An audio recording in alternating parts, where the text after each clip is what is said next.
Hi guys, welcome back to my channel. So I did a live on my TikTok recently, and if you were on that live, you guys know exactly what happened and what was going on. If you guys were not on my live, or if you don't have me on TikTok, we talked a lot about deity work, and also you guys told me that you wanted me to start addressing you guys as my Zen babies. So hello Zen babies, and welcome back to my channel. So today we are going to extend the conversation about deity work. So essentially this whole video is going to be an intro to deity work. First things first, deity work is an intermediate to advanced practice. If you guys are just starting out, deity work is probably not what you're going to want to get into, but if you are watching this video for research, it's always good to know a lot of information about things just in case you decide to get into them in the future, or if you're curious about it, or sometimes it's just good to know even if you don't decide to pursue anything with that. So I just wanted to let you guys know that if you are watching this video, this is kind of just a basics about deity work video. So if you watch this video, don't just go and rush and do it. I want you guys to do a lot more research, but I am going to give you guys basically just the basics about deity work. But don't take this video and just decide that you can go and jump into deity work, because that's definitely not at all what this is. So when starting deity work, the most important things to know beforehand is how to protect yourself, how to cleanse, and how to banish. Those things are going to be pretty important, especially because when you get into deity work, it's kind of hard to differentiate whether or not you're talking to a deity or a parasitic entity. So what happens with that is entities sometimes like to pretend that they're deities. So when you are talking to what you think is a deity, and it could actually be a parasitic entity, and it can start sucking off your energy and start giving you really bad vibes. So that's why it's really important to learn how to cleanse and banish and protect yourself, so that you don't get involved with any kind of bad entities or any other spirits that want to take on the form of your deity. So deity work is different than actually worshiping a deity. If you guys don't know what a deity is, it's basically just a god or goddess, and it can be from any culture or any religion, but that's essentially just what it is. So when you are worshiping a deity, it's a lot different than when you're actually working with them. So you can worship a deity and that can be safe, but when you start working with them, that's when you're going to want to take a lot of your precautions. So the reason why deity work can be so dangerous is because of the parasitic entity thing. But if you don't know all the rules of deity work, or if you don't exactly know what you're doing, you can make a deity really mad, or if you accidentally disrespect them, they can also just dip out and leave. So basically, respect is going to be a huge thing when you get into deity work. That's why research is really important. Disrespecting them really is just, you don't want to do things that will make them mad, and you don't want to say bad things about them, even if you're not in the moment working with them and they're still just around and their presence is constantly around you, and you say something bad about them, that can also make them mad. It can also be small things. So if you are wanting to get into deity work but you don't know how to start, you want to start with research. And I know I kind of say that about everything, but research is really important when you're trying to get into something new. So you're going to want to research the deity that you want to work with. You're going to want to research the culture that they're from, the religion or whatever that they're from. So for example, if you're wanting to work with someone like Aphrodite, she is part of Greek mythology, so you'd want to do a lot of research about Greek mythology and that culture, that religion, basically all the things that surround Aphrodite. You're going to want to know her story. You're going to want to know all those things about her if you want to start working with someone like her, or if you want to start working with someone from Egyptian culture or somebody from Roman culture. The list goes on, but the basic thing is that you want to do research on whoever it is that you want to work with. Another thing with deity work is sometimes they may not want to work with you. So if you have a specific deity that you want to work with, you want to get confirmation from them that they want to work with you too. So sometimes they may just be like, no, I don't want to work with you, and you may just have to move on from that. But if they do want to work with you and you are the first to reach out to them, you want to do a lot of research on them, and you want to try to get a lot of signs from them. So a way to figure that out is to get confirmation through divination work, or when you do research on them, look up certain symbols or animals or certain things that are resonated with them. So for example, if there's a deity that is really closely related to like birds or something like that, and you see birds a lot out, or like crows or something, then that could possibly be a sign from them. Another thing that may happen is that a deity will reach out to you. So a deity could do this through a lot of different ways. Personally, I did have a deity reach out to me. Her name is Amphitrite, and I had a dream about her, but it was really weird because it wasn't the same as all of my other dreams. It was very, very vivid, and I knew exactly what she looked like, how she talked, and I didn't even know that it was her until I started doing research and I started looking up artwork that kind of looked like her. And it actually took me a few months to realize that it was even her, because at first I thought that it could have been like other ones. So deities can reach out to you first. If you're not ready to work with them, that's okay. I wasn't ready to do deity work when Amphitrite reached out to me, and then once I decided that I was ready and I started doing a bunch of research on her, and then I decided, okay, let's try to get this kick started, and then I started doing tarot and I started reaching out to her and trying to receive more confirmation if she wanted to also work with me. That is pretty much what you're going to want to do. That's how you are going to want to reach out to them. A way to know if you're ready for deity work is if you're pretty well into your practice, and if you have done a lot of research on deity work so that you know exactly what it is, you know all the precautions, you know all the dangers of it. And another thing you can do is to meditate or do divination to connect with your guides, and you can ask your guides about it. See what your guides have to say. Are you ready for it? See basically what kind of advice they have for you about deity work. So that was another thing that I did. I did tarot spreads and I asked my pendulum and I meditated on it, and I really wanted to get that confirmation from my guides that I was truly ready to reach back out to my deity. When you start receiving signs from a deity, or if you start receiving signs, I would look for at least 3 signs from them, or like things that resonate with them, before you start looking for confirmation. Because if you do see a flock of birds or something, you don't want it to just be a coincidence. So I would look for at least 3 signs and then get confirmation through divination or meditation to make sure that that deity truly was reaching out to you. And you can even like pray to them, or just say, you know, give me some kind of sign, give me a confirmation that this is you. Ask them for a way to show you that they do want to work with you and that it's time to work with them. A useful tip for when you start receiving signs from a deity is to keep a journal and write down all the signs that you see. Write down everything that possibly resonates the deity that you are trying to come into contact with. So you can keep all of your research, and when you write down all your signs and stuff in a journal, you can keep it pretty much in anything. You can keep it in a notebook, you can put it on post-it notes, you can keep it in your book of shadows. And for those of you who don't know what a book of shadows is, I will be doing a video on that. But just keep it somewhere where you're gonna be able to like look through it and go back to it if you need to. Another thing is to use your intuition.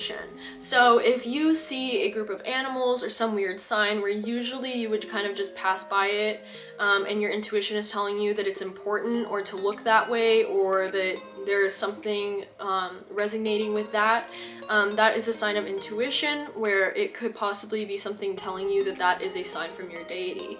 Your intuition could also tell you like, hey, this is not a deity that you're talking to, or no, that isn't a sign from a deity. So intuition is actually a really important factor here. Another little thing I wanted to talk about, especially for you beginners, is the difference between spirit guides, ancestors, deities, and just the universe in general. So with witchcraft, I know you probably have heard all of those things come up. So the difference between them is that, okay, so deities are gods or goddesses from different cultures or religions. A really big one is especially Greek mythology. Your spirit guides are quite literally just guides around you that want to help you on your path and find your higher self. Now your ancestors are people from your family, or spirits from your family line, your bloodline, who have chosen to stay and kind of help guide you. Ancestral work is a thing, and when you're starting ancestral work, it can be just as dangerous as deity work. So ancestral work is equally as dangerous, and it's also an intermediate practice, so I don't recommend doing that. But if you guys want me to do a video on ancestral work, you can comment on this video. Another important thing that you can do when starting deity work is looking up books on them.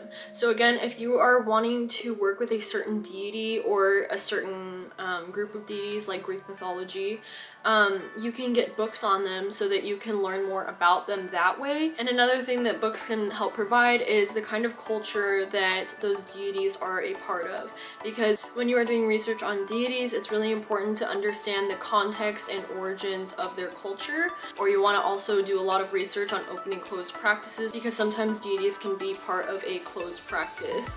So a really important thing to remember when you're starting deity work is that sometimes deities dislike each other. So if you are working with multiple deities, and I don't recommend that when you're first starting off, definitely start off with like one at a time. But down the road, if you are wanting to work with multiple deities, that is possible. So if you do end up doing that, it's really important to remember that sometimes deities dislike each other, and that's why doing research on the kind of cultures and stuff they're from is really important. Because if you're doing work with a deity from Greek mythology and you are also doing work with a deity from the Egyptian culture, sometimes that can be very conflicting. Another thing to know is that deities kind of need their own altars. So I don't know if you guys can see behind me, but I have my own altar, and that's just like my big main altar for everything. But when you start doing deity work, you kind of need like a little separate altar for them. Or at least I know that that's kind of like what they want you to do. And it doesn't have to be a huge altar like this either. I have an altar for one of my deities, and it's honestly just like a little box that I keep all of her offerings and stuff in. So it can just be something like that, or if you want something like this, you can do something like this. It really kind of just is up to you. Another thing that I've also seen people do is they have like those bookshelves with like the multiple little squares in them, and like each square is a little altar for their ancestors or their deities. So you can also do something like that. But a really important thing to know is if you don't have the time to put into deity work, don't do it. Deity work really does take up a lot of your time, and deities aren't just going to help you out with stuff if you're not willing to give offerings to them. Look up what kind of devotional activities to do with them or for them. Look up what kind of offerings they want, because you can't give the same offerings to all deities. And that's another way that you can make them mad, is you can give them an offering that doesn't resonate with them.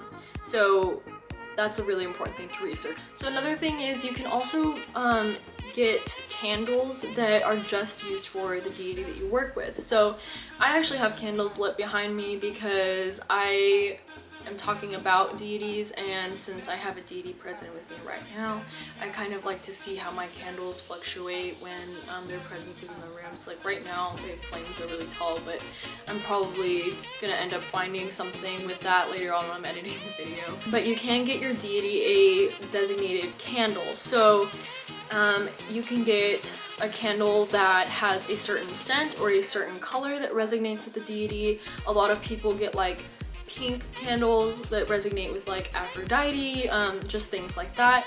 So it's really helpful to have a candle that is just for that deity, and you only light the candle when you are doing work with them.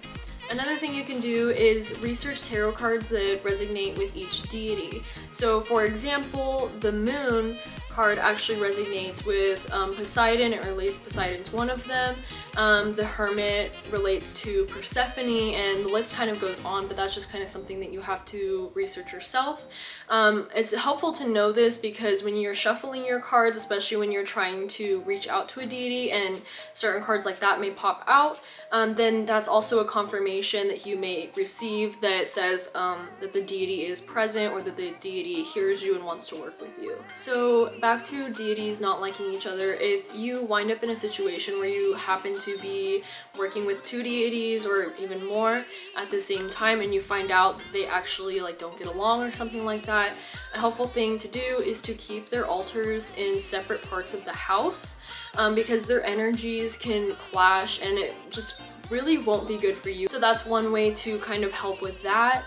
But I do recommend doing everything that you can to not let that happen, because once you end up in that kind of situation, it's kind of hard to get out of it. So an example of that could be like Persephone and Aphrodite. They do not get along at all. So one thing that you could do is when you're reading about their background and their stories, it's really important to know like what other gods and goddesses were involved in their story.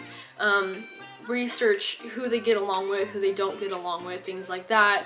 I also have heard that Lucifer and Hades also don't get along, and I think Kronos is also mixed up in there too. But again, it's just all research is gonna help you guys figure all that out. But until you guys have enough knowledge for that, and until you are really comfortable with it and knowing how to do deity work, don't start deity work. I would only suggest starting it if you are comfortable and you pretty much got permission from the universe or your guides to do it. So I do have a fun little story for you guys based on my experience with deities, and it actually happened pretty recently. So earlier in the video, I did talk about a deity who reached out to me through a dream. Her name is Amphitrite. For those of you who don't know who she is the wife of Poseidon. And I was trying to reach back out to her when I eventually felt like I was ready for deity work. So in the process of trying to reach out to her, Persephone came through. And Persephone kind of made it very known that she wanted to work with me. And as far as Amphitrite goes, she does still want to work with me, and she still continues to send me signs. She has lessons to teach me, but she has kind of let Persephone take over, and it's very clear to me now that I need to work with Persephone before I start working with Amphitrite. So basically how this happened was I was doing a tarot reading, and I got permission from my guides and everything. And I was making sure that there was no like entities around or anything. I was being really safe about it, so don't worry about that. But I was doing a tarot reading to try to reach out to Amphitrite. So her presence was definitely known. I lit a blue candle for her, and I had like seashells, and the moon card kept popping out, and that was kind of like a confirmation she was sending me. Again, early in the video, I talked about how that card specifically resonates with Poseidon, but since she is Poseidon's wife, I kind of took that as like that was her talking to me. So yeah, so that was happening, but she stopped talking to me, and her presence is still in the room. But she wasn't actually talking to me through the tarot cards unless I was like shuffling and the moon card popped out. When I actually did do a deity like tarot spread, it was something completely different, and I had no idea what was going on. I was like, okay, who am I talking to? And so the first card was like, you know, the card that represented the deity, and I pulled the death card. And before I did this, I knew that the hermit represented Persephone, but I was really confused because I was like, well, this is the death card, and I think that one actually resonates with Hades. But when it kind of made sense with like all the other cards I pulled, so that card actually represents rebirth, and Persephone is the goddess of spring / rebirth. So I took that as like, okay, this is Persephone, and then again I got confirmation again that it was Persephone. So I was really frustrated because I was like, okay, I'm not trying to reach out to Persephone. I kind of like cut it off at that point. So then the next day I did the same thing. I was trying to reach out to Amphitrite, and I actually had my witchy roommate / best friend in here with me, and I was trying to reach out to Amphitrite, and the same thing happened, except this time Amphitrite wasn't even present at all. And Persephone came through again, and once again I pulled the death card, and I was like, okay, this is Persephone. So then I started pulling more cards, and then I was like, okay, wait, this isn't Persephone. And but it did still feel like her presence was in the room. Every time I said her name, the candles flickered and everything. So I was like, okay, well, Persephone's present, but like she's not talking to me through the cards right now, even though I did pull the death card again.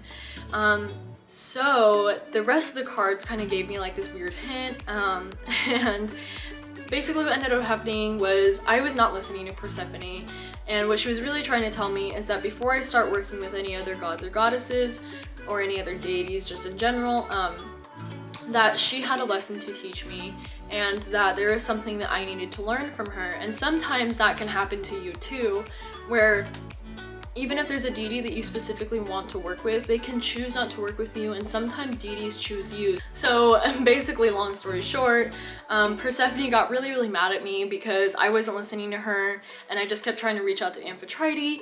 And so then she brought Hades as kind of like a backup, and the presence in the room was very, very heavy and very intense. And again, I had my roommate in here with me, and like we both were kind of freaking out. And then she's also a medium, except she's a more experienced medium than I am. So Persephone was kind of talking to her, and she was like, okay, you know, Persephone's really mad at you, you need to listen to her. And she even brought like Hades for backup.